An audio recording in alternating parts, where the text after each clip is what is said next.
across the board, it's just 14% of sellers now responsible for up to 80% of new logo revenue within organizations. And that's just not sustainable. From your experience, what are the common themes and threads that you have seen top sellers are doing that other people could potentially start thinking about distilling through the rest of their sales team? If we start top of funnel, the top performers are generating much more of their own opportunities. They're in the market, they're building relationships with people, not necessarily that they're able to sell to today, but people that they can continue to grow their network with and will come into the sales process at some point. So they're self-sourcing over 2.5 times more opportunities on their own. When it comes to qualification, they are much more rigorous and ruthless about the way that they qualify. The individual sellers that qualify out more than they qualify in ultimately generate more revenue than everybody else. Welcome back to another episode of Growth Unlocked. I'm your host, Kieran Krohn. Today, we have a very special guest. He has bootstrapped a revenue intelligence platform for over a decade and actually pivoted the business in year 10 and then ended up selling it. Along the way, he's analyzed billions of dollars in pipeline data and recently co-authored the 2026 GTM Benchmark Report. Today, we're going to get into what data tells us and essentially what the future of GTM could look like in an AI-first world and what founders need to do differently. Guy Rubin, thanks a lot for joining us. Kieran, thank you so much for having me, and big fan of the podcast. Excellent. So, Guy, as I mentioned, you've recently released your benchmark report for 2026. It opens with some pretty striking findings, one of which was that their pipeline grew 68% while sales efficiency declined by 28%. More activity, but worse outcomes, which doesn't sound ideal. What does that tell you about, I guess, the fundamental problem of how most go-to-market teams are operating right now?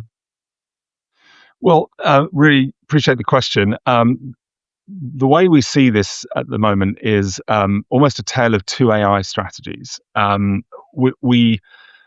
The old school kind of what we used to call growth at all costs, that mentality has been kind of transferred over to this kind of AI world that we're now living in, where, as you said, the volume of people are effectively able to generate infinite number of leads.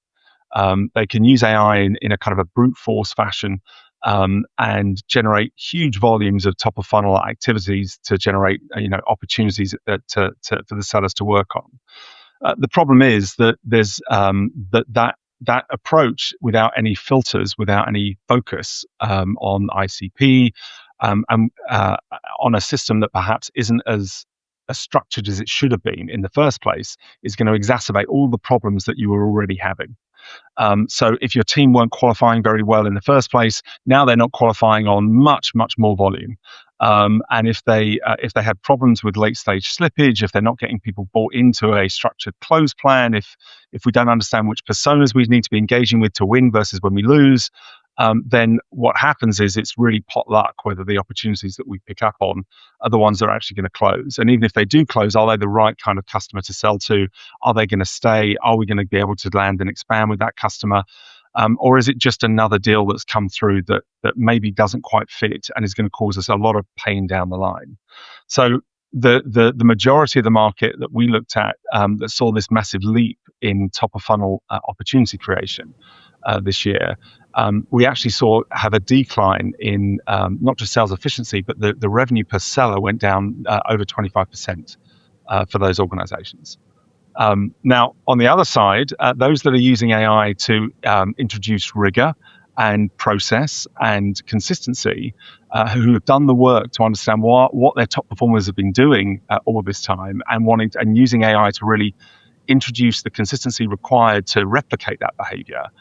In those organizations, the volume of deals closed last year actually dropped slightly, but the revenue per seller went through the roof. They went up market. They targeted much larger organizations as a general rule, effectively doing what the top performers were doing for years anyway. Their win rates went up. The time to close went down. And we saw revenue per seller obviously go up, go through the roof in those examples. So I think it's very easy to just think that AI is just going to solve all of our problems and just generate a whole load more opportunities. But if we don't have the rigor in the process, if we aren't being consistent across our sales organization or our go-to-market motion on how to win, all you're doing is causing more noise. And that means you're probably going to need more sellers because you've got so much more volume. But the efficiency of those sellers is going to drop, and ultimately the revenue per seller is probably going to drop by about 25%. Some pretty interesting insights there, and it makes you wonder why there's such a divergence and massive split camp in terms of those companies that are doing it well and those that aren't doing it well. And I also do really resonate with what you mentioned before around this kind of concept of studying, analyzing, and almost like codifying what that sort of top percentile of sellers are doing versus what the people in the middle and the bottom of the pack might be doing. And that's always been a real challenge for a lot of businesses. There's quite a lot of this tribal knowledge that doesn't necessarily get translated from, city to city or country to country or even between different segments. So like from your experience, like what are like the common themes and threads that you have seen that top sellers are doing that other people could potentially start thinking about distilling through the rest of their sales team? Yeah, I mean, we look at lots of data, right? So we've got visibility of how organizations are running, and it's amazing how time and again we see very, very similar numbers. Across the board, it's just 14% of sellers now responsible for up to 80% of new logo revenue within organizations, and that's just not sustainable, right? And the good news is, we now have the tech and to understand what they've been doing, and to enable the rest of the sellers to follow the same guide. Um, I mean, if we start top of funnel, the top performers are generating much more of their own opportunities. They're in the market. They're building relationships with people, not necessarily that they're able to sell to today, but people that they can continue to grow their network with and will come into the sales process at some point. So they're self-sourcing over 2.5 times more opportunities on their own. Um, that when it comes to qualification, they are much more rigorous and ruthless about the way that they qualify. And so we see time and again the individual sellers that qualify out more than they qualify in ultimately generate more revenue than everybody else. If you're still allowing 2/3 of your deals to fall out of discovery and move on to the rest of the sales process, it's probably too much. You really want the majority of your deals to be qualified out, especially if on average you're only closing 20-25% of the deals that you work on. You should be qualifying out half of those deals at those early stages. So that's the qualifying process, and being very, very descriptive with the customer. We need to remember that our role in selling is to help buyers to buy. And if you're, I don't know, maybe you're selling HR software, or it doesn't matter what it is, the chances are that you've sold it a whole lot more times than they bought it. And our role really is to be their expert advisor and their guide through the process of how to buy, and be aware of what those gotchas are. And if you know, for example, that by engaging the finance persona and building the business case in stage 2, rather than just presenting that business case back to the finance persona in stage 4, means that your win rates are going to be 3 times higher, then by explaining that to your buyer and asking them to get the finance persona actively involved in the sales process, there's a really good justification for that. And if they're not willing to give you access to the right stakeholders, then maybe now's not the right time to run that sales process, and then going to respect you a whole lot more by explaining that to them and suggesting that we re-engage in 6 months' time, than just going, oh, okay, if you don't want to let me talk to the right people, we'll just keep going. It's your sales process, and you're there to help the buyer to have the best possible outcome. And I think that your top performers within your organization will show you what that looks like and how to achieve that. Mm. And I think that one of the points you raised there around the fact that sellers spend, or actually I should say waste, a lot of their time chasing, following up with, and investing plenty of their mental energy into deals that are either not at the right time, not ready to buy, like you mentioned before, or probably just not even really the right fit for what you're offering. And time is the most finite resource that we have, right? So they really need to get better at kind of understanding how to qualify out earlier to protect their time as much as possible. To be doing those things you mentioned before around going out and self-sourcing opportunities, networking, building relationships, etc. Yeah, and every AI project you're looking at this year, everything that's going to distract the sellers, just think to yourself, look at it through the lens of, is this going to allow my sellers to spend more time in front of my customers or less? And ultimately, the top performers win more because they are more diligent in the way they do it. They focus on their ICP. They qualify out more, but they spend more time customer facing. Top performers are spending over half of their day in front of customers, while the average seller out there is only spending 2 hours a day. So there's a real challenge there, and I think one of the reasons we see all these inconsistencies in the way in the efficiency of selling, even in a world with all these AI tools, is because in a lot of ways they can be used as an excuse. Well, I'm not going to talk to a customer because I'm going to send 10,000 emails through, some AI engine or 500 LinkedIn invites just because I can. And in reality, that's not building relationships. And the reasons there are humans in the loop is because we need the humans to build those relationships because relationships still drive revenue. Yeah, I think it's pretty mental when you see how much time sellers still waste on admin and actually not speaking to customers. I mean, it's pretty mind boggling that today, even top sellers are only spending 50% of their time actually with customers. It's yeah, it's pretty wild to think about what the future looks like, right? When so much of the repetitive admin can be handled by AI. I think, from my perspective, I mean, the seller needs to do what they do, which is like be human, have human relationships, build those connections. But then if you actually did an audit of like all the other stuff that sellers are doing in their 9 to 5, I mean, it'd make your head explode, wouldn't it? Yeah, and again, they're usually the most expensive resources in the business, or certainly up there, and we need to be protective of their time. They're also very easily distracted, but there are still things that AI can't do, and as I say, that's about building relationships and trust with our customers, and we need to free our sellers up to do more of that. And really just make sure that they're spending time with the right type of customers that are going to lead to the right type of revenue. Absolutely. And I think, there is a really simple use case for AI that I've found really useful, using Claude to essentially run an analysis on and pull out the stakeholders from meetings that I'm having for that day and do a brief scrape of the internet to have a look at them personally, professionally, the company, but then trying to find things that are potentially of like commonality and things that can help you to build rapport. I think that's a pretty slam dunk use case for AI, right? Yeah, love it, absolutely. Anything that's going to help us build those relationships is great. But it doesn't take away from the rigor required to run the sales process.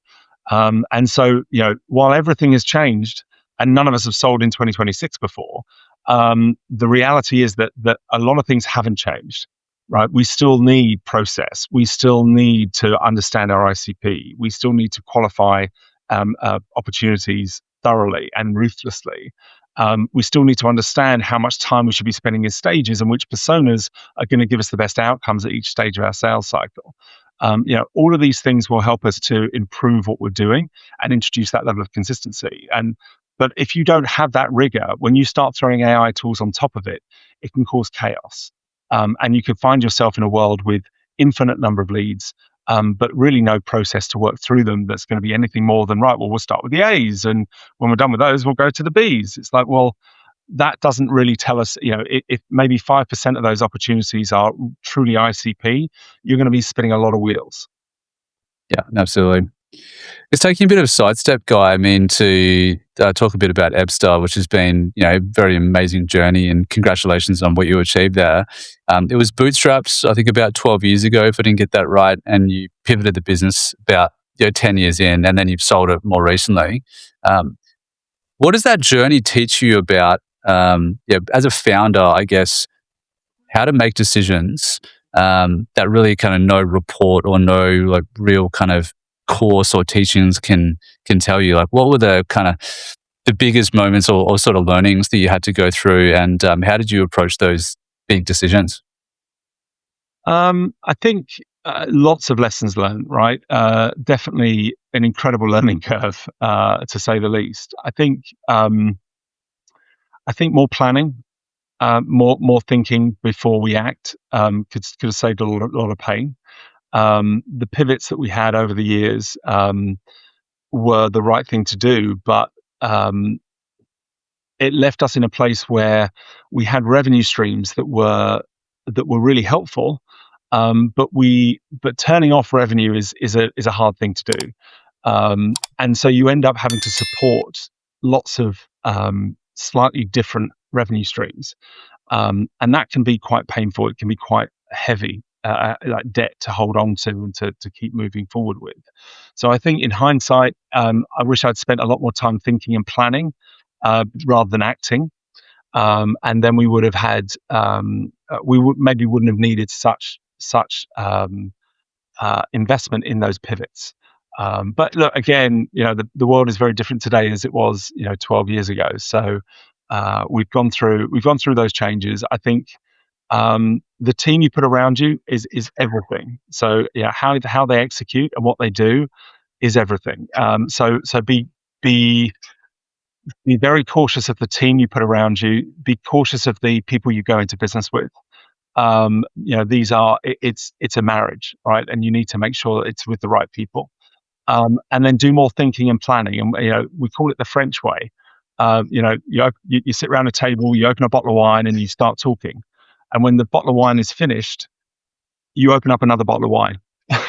So you keep going and you keep thinking and you keep doing that planning. And when you think you're there, go and sleep on it for a day or two, and then go again. And it will save you so much time and energy in the future as you move forward. So um, yeah, those are probably my biggest takeaways. Pick the right people around you. Get focused on one thing that you want to solve and work out where your beachhead is that you're going to be the world's best at, and then go, and learn as you go, and keep iterating, and then get out there and start talking to people, because ultimately they'll tell you if what you've put together is real or not. And what was, thinking back on it, what was one of the biggest sort of decisions you had to make when it came to a pivot? And you mentioned before, sort of like choosing one thing, having conviction, and going at it. Talk us through like what your sort of thinking process was around it and how you actually made that decision. Well, when we started in business, we were not in revenue intelligence, right? We set out to solve the challenge of the data hygiene issue in Salesforce. We felt that there was a big issue there, and we thought we knew how to fix it. So we thought it would take us about 6 months. It took us probably close to 3 years to develop what we now call relationship intelligence. And it's a really simple engine that connects to our customers' mail servers and their calendar events, and even their call recordings if they've got them. And we use that data to fix all of the historical activity data and contact data associated to deals that closed, won, and lost in the past, and then to keep Salesforce up to date every 5 minutes. And so it takes away the admin burden from the seller, so that and it gives the leadership team certainty that Salesforce is the system of record. All activity, all the contacts, all the company's relationships across the business are now sitting in one system inside Salesforce. And as part of that, we introduced one new data point around engagement scoring, which is one of the things I'm really passionate about, this idea that relationships drive revenue, but by how much? So by quantifying what a relationship is and scoring it out of 100 and putting that back into Salesforce, our customers were able to monitor that engagement level with every persona involved in every sales cycle, and every existing customer as well. So that's what we really focused on. And we launched that, I want to say, kind of 2018, 2019. And what became apparent was that while we were, popping champagne that we'd solved, this big problem in CRM, it turned out that no one cared. So yeah, no one's getting a bonus because they fixed the Salesforce hygiene issue. No one's getting a promotion for it, right? And so we had to find a way of associating the data to revenue. And that's what took us on this journey of building a revenue intelligence platform, really focused on solving that question of, what are our top performers doing and how do we replicate that? And it still includes all the usual things like pipeline inspection tools and forecasting. But we were able to use that platform to prove that relationships really do drive revenue, and that the spin on revenue intelligence that we took, while everybody else was kind of going top down, focusing on forecast accuracy, we decided to focus kind of bottom up on how do we get more sellers hitting quota? What can we do to drive more activity, more of the right activity by all the sellers? And so we really doubled down on getting under the skin of what does good look like for each individual sales cycle, what is best practice, and then prompting the B players and prompting everybody when they're in a sales process to go, right, you're at stage 2 of this sales process. Historically, to maximize our win rate at this stage, we need 6 stakeholders actively engaged, and we want to see a qualification score of X, which covers, we've identified a critical event, for example. And by the way, if we can get the finance persona actively engaged, we'll increase our win rate by 3 times. And our customers were able to start using these data points to build gates and triggers or entry and exit criteria for the different stages. And it was that really transformed the business. Suddenly, we were able to quantifiably show the impact that this data could have on revenue. And that took us on this journey and saw the growth that we talked about earlier. And I can imagine that over time, like your persona that you were engaging in, you were selling to and positioning the product to has evolved, because I can see how the solution spans across the whole revenue operations, right? Like it's not even just sales, but it can be equally applied to customer success, account management, and then even those insights like fed back into the marketing team around making sure they've got the right kind of messaging going out to their target market as well. Yeah, absolutely. Sometimes it's land and expand. We'll start with the sales team and go from there. But more often than not, these days, there's some sort of CRO that's responsible for everything go to market, and we can and ultimately, we're interested in understanding everybody, all the interactions with every customer and prospect, and so getting that data, capturing that data, it can only be done if you give us access to what the support team are doing and talking to the customer, what the finance team are talking to the customer about. So and all of a sudden you get a complete picture, and it's amazing. Again, I mean, the customer success use cases are phenomenal. We saw you are 7 times more likely to open up a cross-sell upsell opportunity with a 45% win rate if you can maintain engagement with the C levels through to the renewal date. But if your engagement stops with the C suite and falls underneath it, you're 4 times more likely to churn the customer. So it really matters which personas you're engaging with, and maintaining a certain level of engagement with those customers will increase your chances of not just retaining the customer, but actually expanding the account. Some pretty motivating numbers. I'm not sure about if that doesn't make you think differently, but when you've got the writing on the wall and it's that black and white, I mean, I guess it just transforms the way that you should be doing business. Yeah, absolutely. And there's even just simple things, right? We know that the larger deals are the most efficient ones for most organizations. Not always, but more often than not. And if you ask the sellers why they're not working on larger deals, they'll tell you it's a lead gen issue. And actually, it's really, we just need to focus their energies on the right things. It's very easy to get distracted and we did it ourselves. We built this whole revenue intelligence platform. We had a thesis that HubSpot was coming up, and we wanted to develop Ebsta for HubSpot. Um, and I spent over $1 million making the product work for the HubSpot market, and it's excellent. I mean, it works really, really well. And it's almost plug and play because of the way HubSpot works. There's nowhere near as many variables as you need to worry about with Salesforce. Um, and while the product worked fantastically, the ACV on those deals was much, much lower because the customers tend to be a lot smaller. And when you're only affecting 5 or 6 sellers rather than 20 or 30 sellers, the impact you can have is relatively limited, right? And more often than not, they're all kind of sitting around the same table in the same room, and so the impact is limited. The customers are much, much smaller. The deal values are lower. They perhaps don't have as much resources within their business, so you need to support them, if not at the same level, maybe even more intense required support than perhaps your larger customers. And so when we looked at it, we weren't making as much money from those deals as we were from the Salesforce deals. And so it was a real tough decision to make, but we stopped paying commission on HubSpot deals. It wasn't serving us. So, and guess what? As soon as we stopped paying commission on it, they stopped coming through the pipeline. And the sellers started working on the Salesforce deals, which happened to be a lot bigger for us and served our purpose. Well, I guess it's a good learning, and you probably wanted to make that as quickly as possible, right? Yeah, I wish I'd learned it before I spent the money, but it's all part of that process. And what we talked about earlier, just do more thinking in the decisions that you're making, because the implications are unintended sometimes. Yep, absolutely. One thing I've noticed, guys, that a lot of founders think that they actually know who their best customers are, but your research suggests that a lot of them are actually wrong. What is a revenue leader? I guess, how often do you see them actually auditing and spending time analyzing their ICP? Um, yeah, or is it just something that people kind of put pen and paper to, and then they just tell themselves over time they think that they know what the real answer is?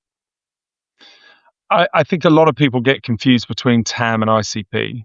Um, uh, the ICP, I believe, should be a living, breathing document.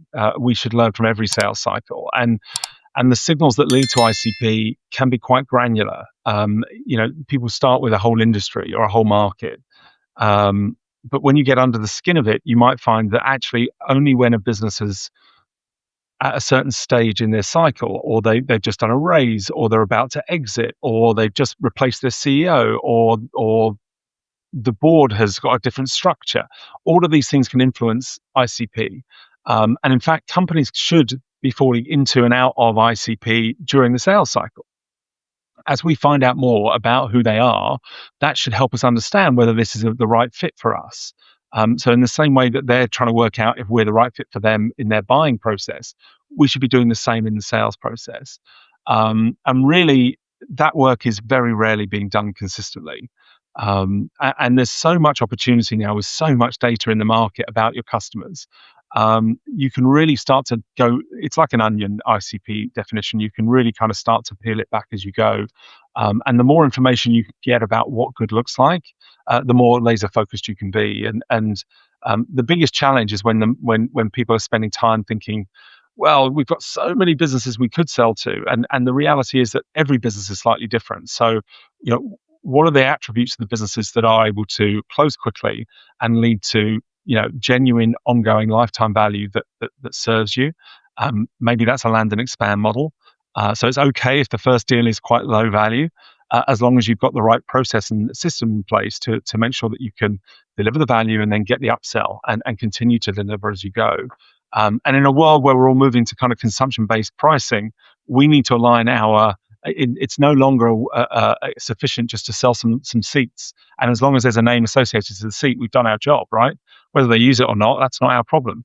Unfortunately, these days it will become our problem, or moving forward, it's going to become our problem. And we need to recognize that our role is not just to sell the seats, but to actually attribute value to the service that they bought into. And more of our pricing is going to be linked to the outcomes that we deliver for our customers. And if we can, and recognizing that early means that we can actually use it as a selling point. But we need to be able to enable the customer to get the value from the platform. And I was talking to a customer the other day. They had 150 agents that they were selling to the market, and it's like, yeah, it's great. We can onboard a customer quickly, and they've now got access to 150 agents. That's great. And how long does it take them to start using one really, really well, right? And start getting value from one, and it really kind of took them back. It's like, well, we've just sold them the agents. It's up to them how they use them. It's like, well, ultimately they're only going to be paying for based on some sort of usage model. So onboarding and activation is so important now, and it's such a key part of the sales cycle, especially considering we're going to generate most of our revenue after the original deal is signed. So it now just becomes part of go to market. I'm really keen to hear more about that in terms of you're talking around pricing model changing from seats based to consumption based or outcome based. I mean, that's definitely a challenge for a lot of software companies, and I'm not sure if it's really been solved yet. I mean, I have seen some companies doing it relatively well, but I think for the most part, if you're a traditional SaaS and seats based pricing model, it's something that a lot of founders haven't figured out. I mean, how are you thinking about it right now? And sort of, do you have any sort of views in terms of what that's going to look like in the future? Yeah, I think at the moment the best approach is kind of buckets of activity, right? So rather than kind of granularly charging for individual transactions. I think you kind of go, right, well, you're this size of business, you probably fall into our middle bucket. Now, if they get outsized value from that, then they might burst through that. But at the point they're getting that much value, it should be a relatively easy conversation. So I think at this stage we need to give the CFO some comfort that they know what they're in for when they start on this journey. And I think most CFOs will be okay with the idea that, look, as long as we're using this the way it's expected to be used, I know what I'm in for. But if it turns out we find other use cases that are going to be, so much greater value to us that we might need to make a conscious decision to spend more money or move up to the next bucket, that in itself has been people have been seem to be a lot more comfortable with than just getting random bills every quarter as to what they're actually in for. So I think that's probably where we're going to start. Um, but yeah, I'm not convinced that the seat-based modeling is going to be a thing in 3 years' time. Yep. I think as consumer expectations changes, it's going to need to move, right? It's just what's going to have to happen when it becomes the norm, and businesses and people are just used to paying for consumption, paying for outcomes. I mean, it's going to take time, but I think eventually it will become the expectation from the market. Yeah, agreed. People will be open to spinning up what you do, but only when they're getting the value will they be willing to pay for it. And it kind of makes sense. And look, it's fair to say we're not going to see this shift kind of overnight, as you said. And I wouldn't encourage anybody to step away from their seat-based modeling day one. But think about whether you can incrementally add an extra line item that is consumption-based. So keep the model that you've got, but let's see if there's, and you've probably been working, everyone's been working on some sort of AI out there, and maybe there's an opportunity to include, offer that in some sort of consumption-based model where you get to the opportunity to roll that out to existing customer base for not a lot of money or even for free. But as they start to use it, they can start to see that they're going to, after their first X thousand transactions, they're going to now start paying for it. So they get the opportunity to have a play. They're already paying you for the site, that's for the seats anyway, and it gives you an opportunity to start playing with this consumption-based pricing. And those that have are growing faster than those that don't. Yeah. No, it's a good point.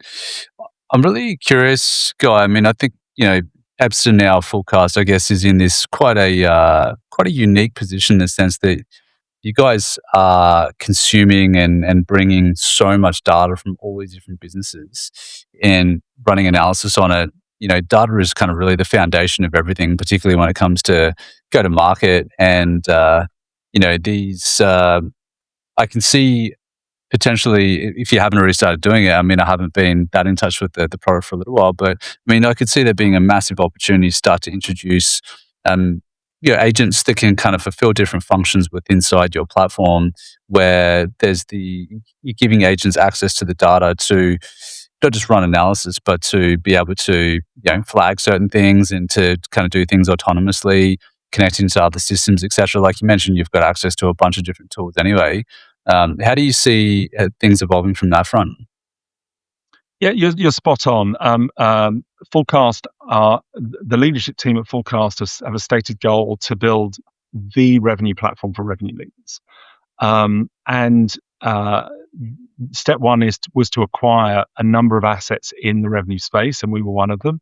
The next step is really consolidating them all into an agentic platform.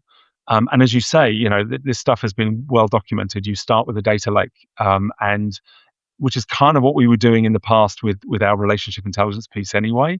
But they obviously have access to a whole lot more data. So there's a data layer. Then on top of that, you've kind of got an insights layer. So you're converting that data into insights that matter.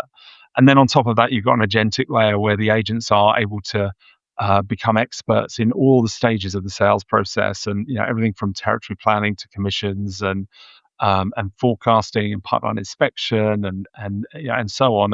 And we recently bought Copy AI that sits in that kind of top of funnel marketing space. And so again, it's amazing to watch what they're doing. These are things that I never really had the capital to. And when I was looking at should we raise or should we sell, it was we would have to have done this on our own, and watching this team operate and the way they're putting it all together, and I've obviously had some early access to the next generation of products. It's so impressive with what can be done now, and the way we used to spend a lot of time and energy building custom dashboards that to make sure you had every variable, all the drop down menus that you could imagine. And then some customer would come in and say, well, we don't quite work that way, and actually we don't work quarters, we work months, or whatever it might be. And they want it developed in a certain way, and looking at a certain format, or we want, those aren't our colors, we need the colors to match our brand so that we can put it in our board pack. It's like, okay.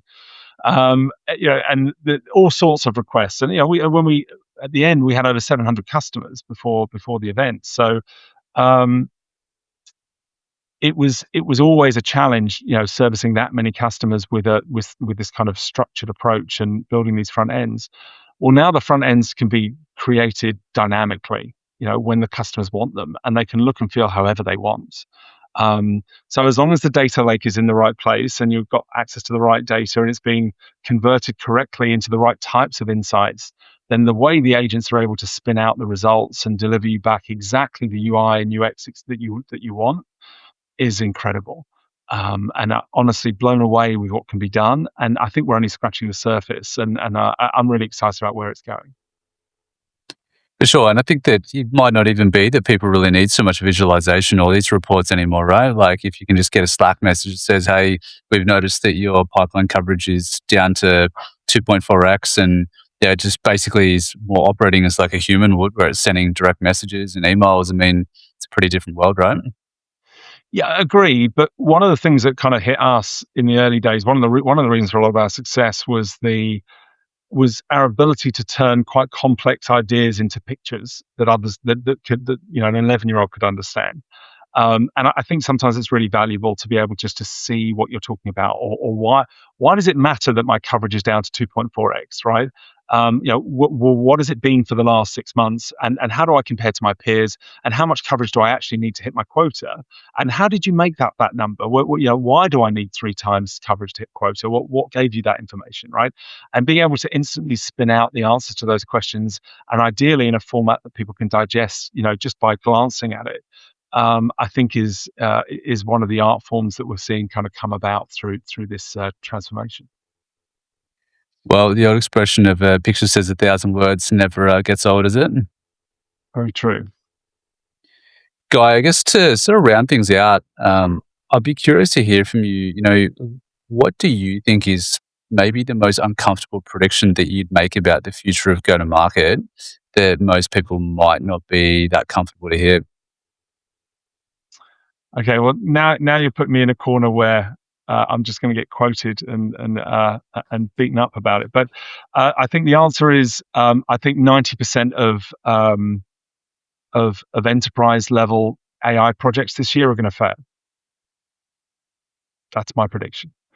I think an insane amount of energy and money is going into these. I'm not talking about individuals using AI to help them with their day jobs, but I'm talking about these kind of enterprise-wide projects that are very expensive, very complex, and I think we're going to see I think we're going to see a lot of AI projects this year fall out of bed and not work the way they expect. I think it's very easy to jump on the bandwagon, and in reality, there's a lot of tech out there that's almost amazing, and it's so close. But unfortunately, it's like blowing up a balloon, right? It doesn't matter. You can have 99% of the surface is beautifully protected, but there's a tiny hole in it, and the balloon doesn't blow up. And it's the same. I think we're going to see. I think we're going to see a lot of AI projects not deliver what was expected, and a lot of money's going to get spent. Well, yeah, I think that's a very, very potential outcome. I mean, I guess the follow-on question to that is like, what do you think that means for the economy? As long as people keep spending, I think it'll be fine. What they're spending their money, whether it actually delivers the value or not it remains to be seen. I think there's such a rush on this AI thing to not get left behind. A lot of money is going to get spent, and so if you're in that space and you get to take advantage of that spend, great. I'm just not convinced that the enterprise is going to get the value that they're expecting, or the outcomes that they need. Um, so yeah, I think the economies have got the economy we're dealing with at the moment has got all sorts of challenges. I think AI is just one of them, and it will get better, right? Next year it might only be 70% of projects, and then the year after that maybe only 50. So these things will improve. I mean, we're seeing already how fast these things can drastically change. Um, but yeah, I think people's expectations of what can be achieved, especially boards' expectations of what can be achieved if they throw money at an AI at these problems, I think is unrealistic right now, and I think we're going to see a lot of AI projects not achieve their outcomes. What would you recommend to, say, a C-suite go-to-market leader that is considering making an investment in any technology that is AI focused? Like, any specific practical advice you give them around doing that evaluation? Yeah, look, data is everything, right? So look, I would say this, right, because we're the only platform on the market that solves the data quality issue before we start delivering revenue intelligence. But all of our peers, as I said before, are really trying to focus on delivering that forecast accuracy number. Um, and I would say that the more energy you throw at a broken system, the more broken it will become. And you think you're in pain now, right? You wait till you've got, infinite number of leads coming into a system that doesn't filter out the bad ones. And you're going to see yourselves in a whole world of pain. My suggestion is just, you need to try and be as data driven as you can. I went to an organization the other day. We saw that their BDRs was the most inefficient channel. Okay, and every quarter the numbers had gone down and down. That the dollars per day that they were generating from opportunities that were created from the BDR team was going down every quarter. When we looked into it, the win rate from opportunities created by the BDR team was at 7%. And while that's low and painful, and of course the cost of the BDRs is a challenge, the real cost to the business was the fact that the BDRs are now generating over a third of the business's opportunities. And so this huge amount of volume is being pumped into top of funnel. Most of the sellers aren't mature enough just to say, I'm not interested in any of those, that, they're not relevant enough to me. I'm going to focus on other things. And so instead, they just end up working on these opportunities with the 7% win rate. Um, Now, if they'd known the data before, or as soon as they saw the data, then it became apparent they needed to do something different. Because at the same time, the AEs, when they were generating their own opportunities, the efficiency of those opportunities was going up. Right, the dollars per day that they were generating from opportunities coming from the AEs was actually increasing. And so, there's options here, right? We can get the AEs to teach the BDRs as to what a good opportunity looks like. We can incentivize the BDRs in the same way we incentivize the AEs on outcomes rather than just booking meetings. There's all sorts of things you can do. You don't just have to, oh, it doesn't work, close it down. But the data will give you the answers. And if you're introducing revenue intelligence, you're doing it because you want access to the right answers. You want the data. You need the insights. But the insights that you're going to get are only going to be as good as the data that underpins them. And it's okay to acknowledge the fact that the data in Salesforce isn't as consistent as you'd like it to be. But it's not okay to buy tech and tools that you're going to lean into and make decisions upon that are exclusively based on that data source. And you need to find ways, and there are ways of connecting up the data from all across the business that will give you much more accurate insights and give you the outcomes that you're looking for. Well said, Guy. I've really enjoyed the conversation. Thank you so much for all the insights. If people want to connect with you, follow along on your journey, or learn a bit more about what you're doing now, what's the best place for them to do that? Well, first of all, if it's okay with you, we'll drop a link to the benchmark report we only launched last week with the podcast, so anyone can download that for free. If they want to connect with me, you can do that on LinkedIn, and if you mention the podcast, I promise to accept the invites.